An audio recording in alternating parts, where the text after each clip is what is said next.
Bonjour à tous et à toutes, c'est Dropix. Aujourd'hui on se retrouve pour une nouvelle vidéo. Une nouvelle vidéo pour vous parler, comme vous l'avez vu dans le titre, de Nibiru Planet X. Alors j'ai déjà fait une vidéo sur ça, où je visionnais Nibiru avec des lunettes de soleil. De toute façon, allez la voir, elle date de 2017 je crois, de toute façon elle est pas loin. Merci, moi elle fait exploser la barre de vues, 2600 vues. Et par contre, la barre de like et la barre de dislike, vous l'avez fait éclater. 18 j'aime pas et 18 j'aime. En tout, ça fait 0, quoi.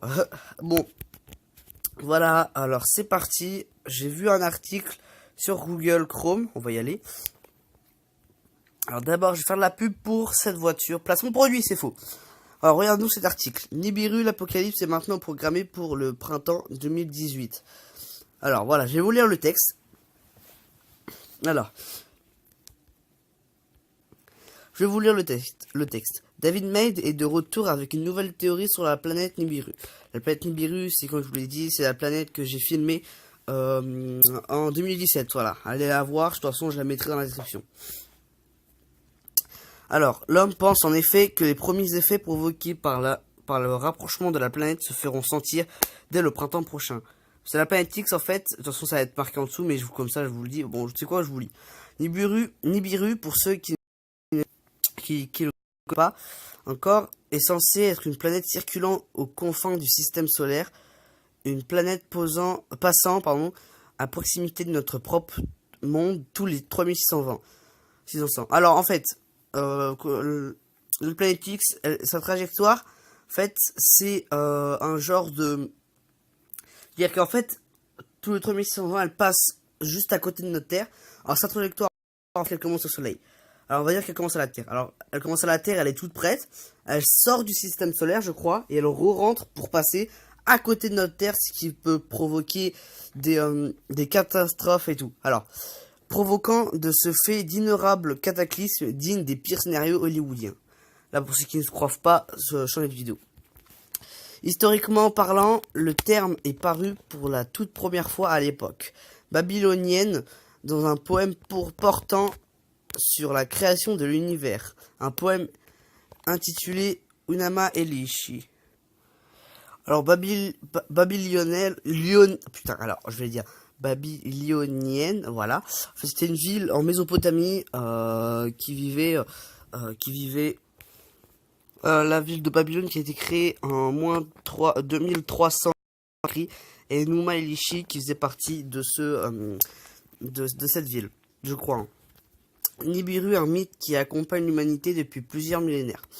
Nibiru était utilisé en lien avec Marduk, le plus puissant dieu babylonien. Voilà. Durant ces derniers siècles, de nombreux chercheurs se sont intéressés à la question et certains archéologues ont fini par en déduire que le terme faisant allusion à la planète Jupiter ou bien à Alpha Draconi. Alors Alpha Draconi qui était une étoile, Alors durant le XXe siècle, Zechariah, Sitchin et Burak Eldem ont cependant développé une autre théorie, une théorie faisant de Nibiru une planète inconnue située dans le périphérie de notre système solaire, voilà. Alors Sitchin tout particulièrement pensait que cette planète très ancienne figurait également dans une légende assyrienne faisant état de la collision de deux planètes du nom de Tiamat et Nibiru. Il y en a qui disent Nibiru. Une collision qui aurait plus tard donné naissance à la Terre et à la ceinture d'astéroïdes intérieurs figurant entre les orbites de Mars et de Jupiter. Toutefois, cette théorie a été vivement critiquée par la communauté scientifique et les astronomes. De nombreux chercheurs ont ainsi accusé Sitchin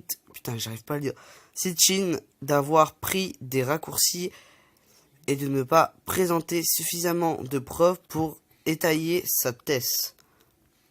Sitchin est mort en 2010, mais la légende de Nibiru lui a survécu et elle a même pris beaucoup d'ampleur dans les années suivantes. David Med est de retour. Après là, c'est la présentation de David Med.